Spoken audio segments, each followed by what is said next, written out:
Welcome to all. Good morning. It's very nice to be here with you, and I'm very pleased to join all of you to open this special event on humanitarian coordination at the 2021 World Water Week. It's an honor to be doing so alongside Wafa Said, the acting director from the coordination division of OCHA, who I recently met in Geneva. My name is Meritxell Relaño. I'm the Deputy Director of the Office of Emergency Programs in UNICEF. UNICEF is the cluster lead agency for education, nutrition, WASH, and also leads the area of responsibility for child protection. And we are a strong believer and supporter in the IASC and the cluster approach led by OCHA. Let me start a little bit about the humanitarian response in 2021. Crises this year have reached a global peak across disease outbreaks, famine, extreme violence, conflict, natural disasters, and climate change.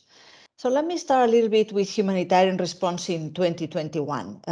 Crises have reached a global peak across disease outbreaks, famine, extreme violence, conflict, natural disasters, and climate change.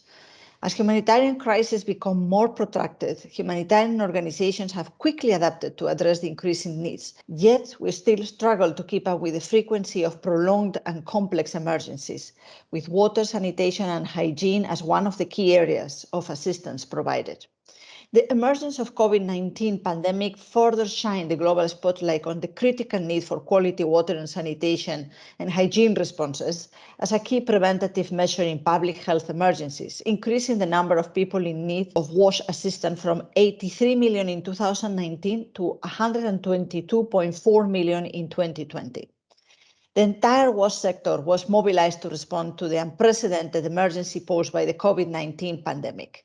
In total, UNICEF and its partners reach 106 million people in 120 countries, including in richer countries where COVID-19 exposed critical gaps in WASH services for children.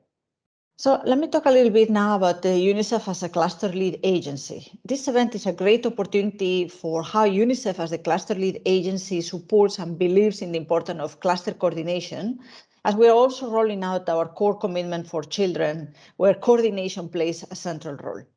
In order to achieve this, UNICEF remains committed to ensuring that coordination is properly staffed and dedicated resources for coordination, information management, and assessments are there, ensuring the right people at the right time in the right place.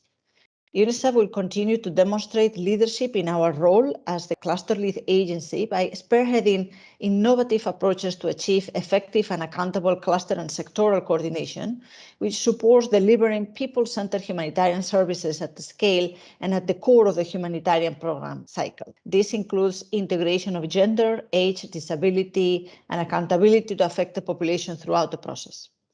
We emphasize the criticality of engagement and participation of national governments and local actors in needs assessment, analysis, planning, and response.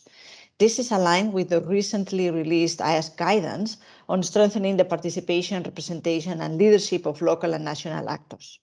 We also continue to advocate and push for efforts to curb the practice of capping the people in need targets and/or exclusions of specific populations from the HPC. This practice severely impinges on the transparency of an evidence-based need identification and analysis process. And finally, let me talk a little bit about the WASH cluster. The pandemic has solidified that operating under a business-as-usual framework is no longer viable for the WASH sector and has resulted in the global WASH cluster broadening the scope of cluster coordination to sectoral coordination and shifting towards innovative approaches that more effectively and accountably address the needs of affected population. This has brought an opportunity to strengthen humanitarian coordination aimed at accelerated actions towards localization, preparedness, and resilience across more countries. This has been achieved through critical surge support through the field support team and standby partners in 17 places like Mozambique, Sudan, Guinea, Central African Republic, Chad, Ethiopia, Syria, Fiji, St. Vincent, and Honduras. These deployments have provided critical support to the core functions of coordination, information management, and assessment. Finally, we're very grateful to the engagement of OCHA in today's important session on humanitarian coordination. It's always a pleasure for UNICEF to collaborate with OCHA and with my colleague Wafa.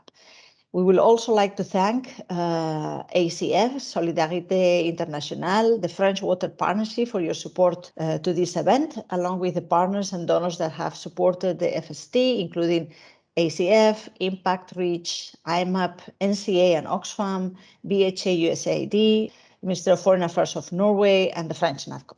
Thank you very much.